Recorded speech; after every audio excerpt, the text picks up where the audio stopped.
Spitalfields ʻspɪtəlˈfiːldz is a former parish in the borough of Tower Hamlets, partly in central London and partly in the East End of London, near to Liverpool Street Station and Brick Lane. The Liberty of Norton, Folgate and the neighbouring Liberty of the Old Artillery Ground were merged into Spitalfields in 1921. The area straddles Commercial Street and is home to several markets, including the historic Old Spitalfields Market, Brick Lane Market and Cheshire Street. Petticoat Lane Market lies on the area's southwestern boundaries. Toponymy: the name Spitalfields appears in the form ʻspɪtəlˈfiːldz in 1399, as the ʻspɪtəlˈfiːldz on the woodcut map of London of c. 1561, and as ʻspɪtəlʻfiːldz, also in 1561. The land belonged to St. Mary Spital, a priory, a hospital erected on the east side of the Bishopsgate thoroughfare in 1197, and the name is thought to derive from this. An alternative, and possibly earlier, name for the area was Lulsworth. History. Origins. The area that is now Spitalfields was mainly fields and nursery gardens until late in the 17th century, when streets were laid out for Irish and Huguenot silk weavers. The first known human use of the area is a Roman cemetery which was to the east of the Bishopsgate thoroughfare, which roughly follows the line of Ermine Street, the main highway to the north from Londinium. The presence of a Roman cemetery here was noticed by the antiquarian John Stow as far back as 1576 and became the focus of a major archaeological excavation in the 1990s. Following the redevelopment of Spitalfields Market, in 2013 lead isotope analysis of tooth enamel by Dr. Janet Montgomery of Durham University led to the identification of the first person from Rome known to have been buried in Britain, a 25-year-old lady buried in a lead-lined stone sarcophagus, with unique jet and intricate glass grave goods, around the middle of the 4th century A.D. In 1197 the site of the cemetery became a priory called the New Hospital of St. Mary without Bishopsgate, latterly known as St. Mary Spital, founded by Walter Brunus and his wife Roysia. This religious foundation was one of the biggest hospitals in medieval England and was the focus of a large medieval cemetery which included a stone charnel house and mortuary chapel. This latter has recently been uncovered by archaeologists and preserved for public viewing. The priory and hospital were dissolved in 1539 under Henry VIII. Although the chapel and monastic buildings were mostly demolished, the area of the inner precinct of the priory maintained an autonomous administrative status as the Liberty of Norton Folgate. The adjacent outer precincts of the priory, to the south, were reused as an artillery ground and placed under the special jurisdiction of the Tower of London as one of the Tower Liberties. Other parts of the former priory area were used for residential purposes by London dwellers seeking a rural retreat, and by the mid-17th century, further development extended eastward into the erstwhile open farmland of the Spitalfield. In 1729 Spitalfields was detached from the parish of Stepney and organised as a civil parish divided into two ecclesiastical subdivisions, namely, Christ Church Spitalfields and St. Stephen's Spitalfields. The Church of St. Stephen Spitalfields was built in 1860 by public subscription but was demolished in 1930. The adjacent vicarage is all that remains. In 1911 the parish of St. Mary Spital became part of the civil parish of Spitalfields. Spitalfields as a civil parish was abolished in 1965 upon the establishment of the London Borough of Tower Hamlets. Huguenot's Spitalfields Historic Association with the silk industry was established by French Protestant refugees who settled in this area after the revocation of the Edict of Nantes in 1685. By settling here, outside the bounds of the City of London, they hoped to avoid the restrictive legislation of the city guilds. The Huguenots brought with them little, apart from the skills, and an order in council of the 16th of April 1687 raised £200,000 for the relief of the poverty. In December 1687, the first report of the committee set up to administer the funds reported that 13,050 French refugees were settled in London, primarily around Spitalfields but also in the nearby settlements of Bethnal Green, Shoreditch, Whitechapel and Mile End New Town. The late 17th and 18th centuries saw an estate of well-appointed terraced houses, built to accommodate the master weavers controlling the silk industry, and grand urban mansions built around the newly created Spital Square, Christchurch. Spitalfields on Fournier Street, designed by the architect Nicholas Hawksmoor, was built during the reign of Queen Anne to demonstrate the power of the established church to the dissenting Huguenots, who had built 10 of their own chapels in the area. More humble weavers' dwellings were congregated in the Tenterground. The Spitalfields Mathematical Society was established in 1717. In 1846, it merged with the Royal Astronomical Society. There has been a market on the site since 1638, when Charles I gave a license for flesh, fowl and roots to be sold in what was then known as Spitalfields. The market currently receives around 25,000 visitors every week.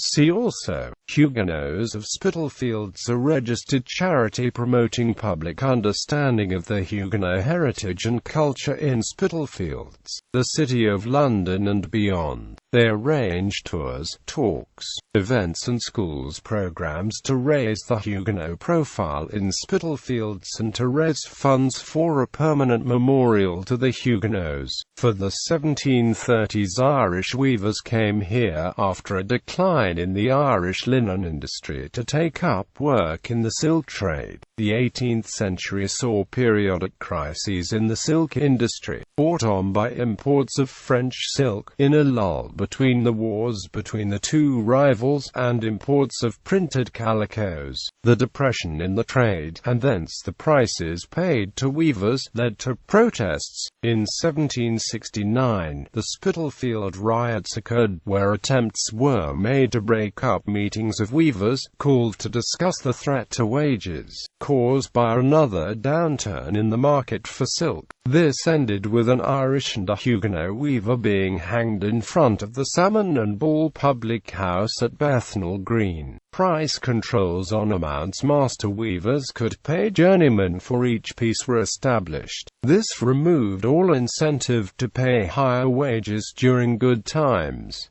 During bad times, workers had no work. As the price was per piece, there was no incentive for using machinery, as the master would have to pay for the machine and still pay the same price per piece to journeymen. By 1822, labour rates were so above market labour rates that much of the employment in silk manufacture had moved to the country. Remaining manufacture tended to focus on expensive fashion items, which required proximity to court and had higher margins. Victorian era. By the Victorian era, the silk industry had entered a long decline, and the old merchant dwellings had degenerated into multi-occupied slums. Spitalfields became a byword for urban deprivation, and, by 1832, concern at a London cholera epidemic led the poor man's guardian to write of Spitalfields. The low houses are all huddled together in close and dark lanes and alleys, presenting at first sight an appearance of non-habitation. So dilapidated are the doors and windows in every room of the houses. Whole families,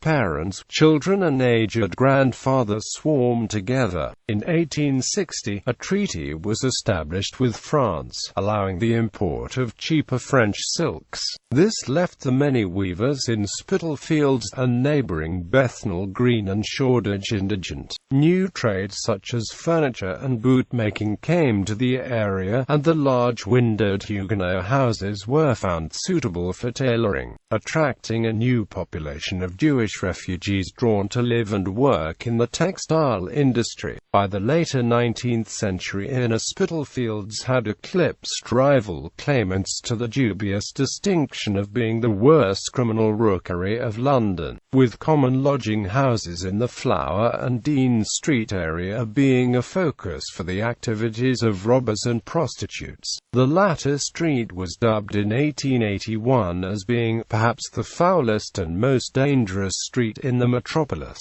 Another claimant to the distinction of being the worst street in London was nearby Dorset Street, which was highlighted by the brutal killing and mutilation of a young woman named Mary Kelly in her lodgings here by the serial killer known as Jack the Ripper in the autumn of 1888.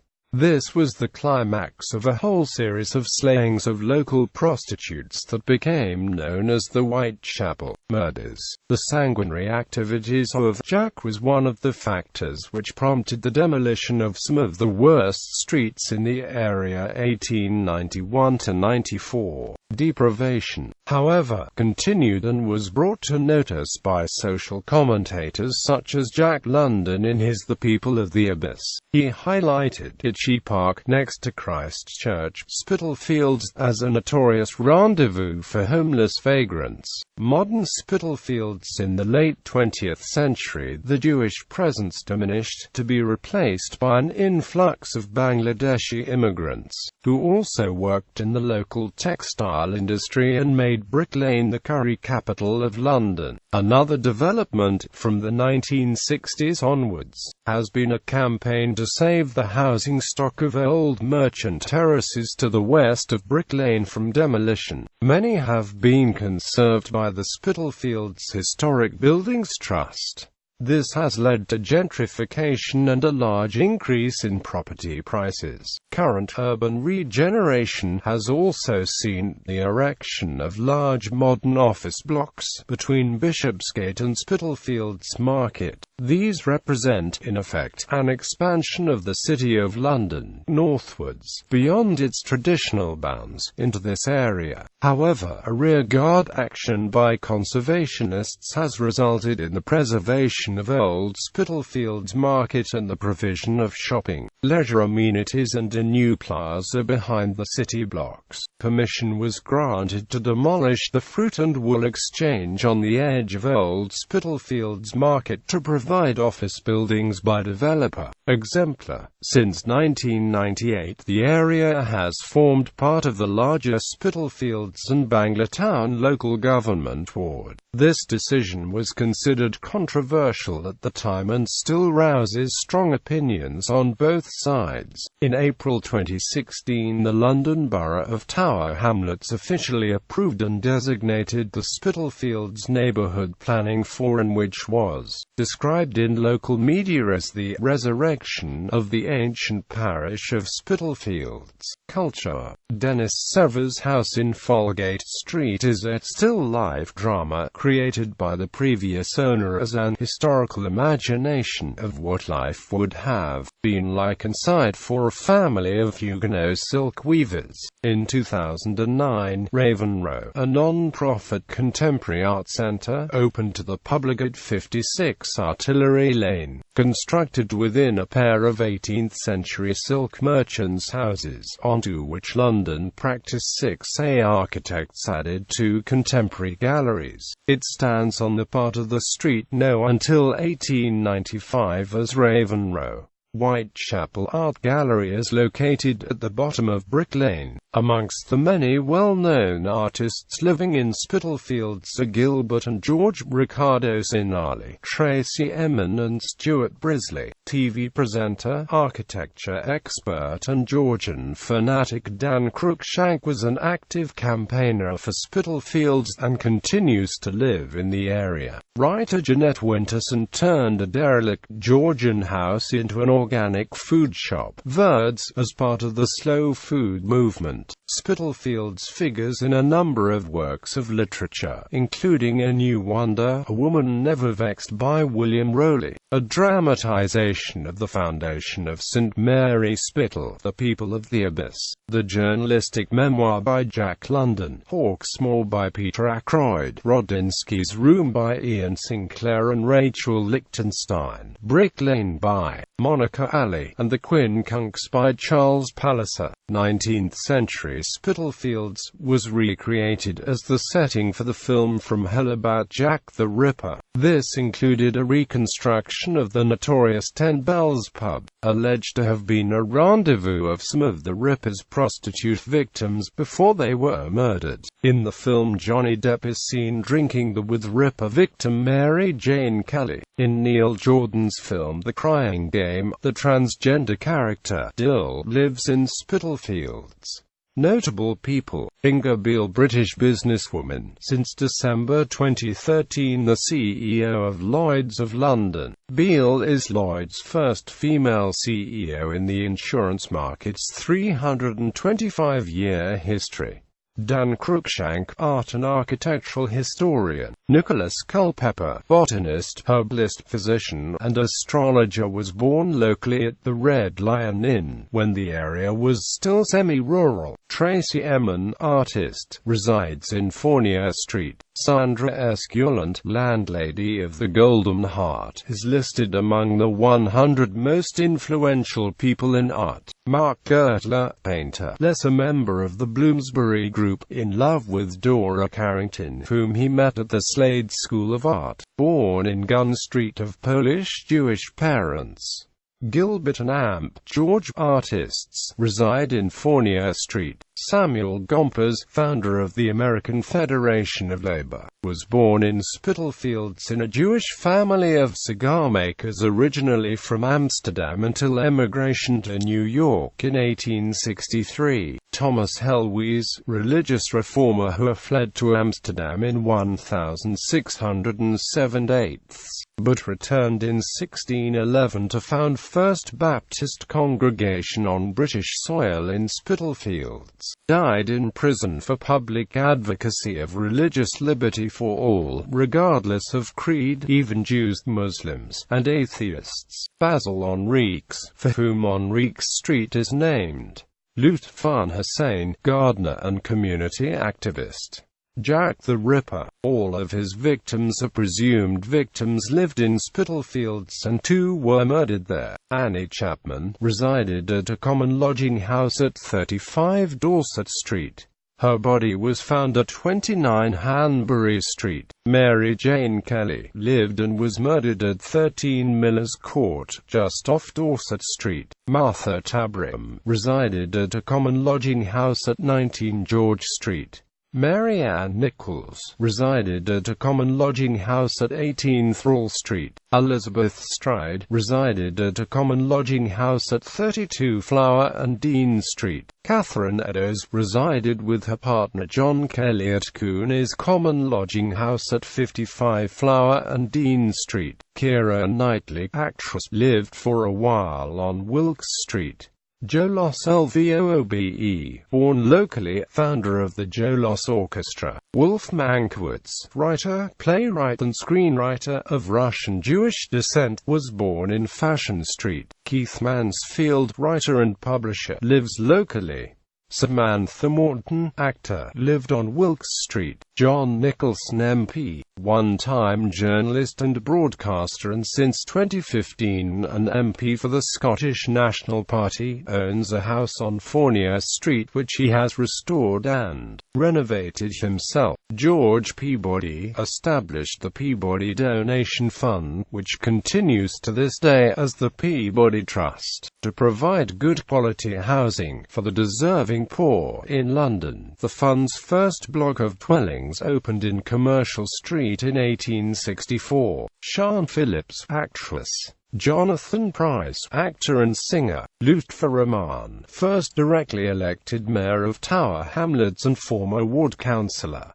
Dennis Severs lived at 18 Folgate Street 1979–1999. Jack Shepherd, highwayman and multiple absconder, born in New Fashion Street, now known as Whitethrow. Obadiah Shuttleworth, musician. Sir Benjamin Truman, brewer. Arnold Wesker, playwright, author, poet, born in Mother Levy's maternity home, Underwood Road. With his family took refuge during WW2 in Mickey's Shelter, below the Fruit and Amp Wool Exchange. Jeanette Winterson, writer, lives on Brushfield Street where she also runs a delicatessen. Mary Wollstonecraft, early feminist, born locally, possibly at 21 Hanbury Street. Joe Wright, film director, bought a house on Wilkes Street but in 2013 sold it to actor Jonathan Pryce. Transport. The nearest London Underground stations are Aldgate East Station and Liverpool Street Station. London Liverpool Street is also a national rail station.